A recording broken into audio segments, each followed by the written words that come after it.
சோழிங்கநல்லூர் தொகுதியில் திமுக வேட்பாளர் அரவிந்த் ரமேஷுக்கு திமுக ஒன்றிய இளைஞரணி அமைப்பாளர் OKS சதீஷும் மாவட்ட இளைஞரணி துணை அமைப்பாளர் ஜெயி பாண்டியனும் பிரம்மாண்ட வரவேற்பு அளித்தனர்.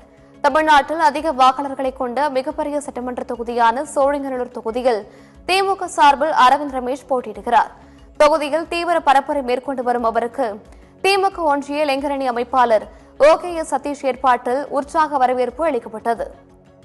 ஒரு டன் எடை கொண்ட ராட்சத இளநீர் மாலையை கிரேன் மூலம் அணிவித்தும் வழியெல்லாம் ஆள் உயர மாலை அணிவித்தும் வீரவால் வழங்கி பட்டாசு வெடித்தும் உற்சாக வரவேற்பு அளிக்கப்பட்டது.